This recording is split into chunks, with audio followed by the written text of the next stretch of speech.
Вчера в одном из фастфудовских заведений города. барандаи шабакаи MTV ва Muz-TV Артур Цвитков, ки бо тахаллуси Арчи маъруф аст, рӯзи 13 август ба фастфуди шаҳри Москва баргашт ва аз пешхизмати шаҳрванди Қирғизистон бо номи Манап узр пурсид, ки 2 рӯз қабл ӯро таҳқир ва латукӯб кардааст. Дар навори видео дида мешавад, ки Цвитков бо Манап ва як пешхизмати дигар даст ба якдигар доданд.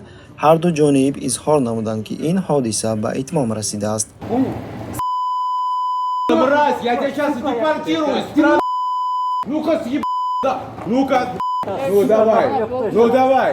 ёдрас мекунем, ки 11 август барандаи маъруфи телевизиони Русия дар яке аз қаҳвахонаҳои шаҳри Москва ҷанҷол кардааст. пешхизмат аз Қирғизистон ба Цвитков дар бораи нодуруст пӯшидани ниқоби якдафъагӣ ёдрас кард. Сипас Цвитков ба ӯ ҳамла кард. муҳокима бо овози баланд ба ҷанҷол мубаддал гашт. аз Цвитков хоҳиш намуданд, ки ниқобашро бипӯшад. дар навбати худ Цвитков ба кормандони қаҳвахона дар ҳузури полис суханҳои қабеҳ гуфта, шаъну шарафи пешхизматро паст зад. изҳор намуд корманди қаҳвахона.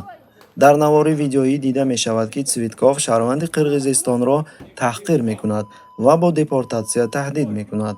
аммо бо сабаби инъикоси оммавӣ дар сегменти шабакаҳои иҷтимоии Қирғизистон, амали барандаи телевизион, чун одатан дар ҷиноятҳое, ки дар Русия алайҳи муҳоҷирони Осиёи Миёна содир карда мешаванд, беэътибор гузошта нашуд.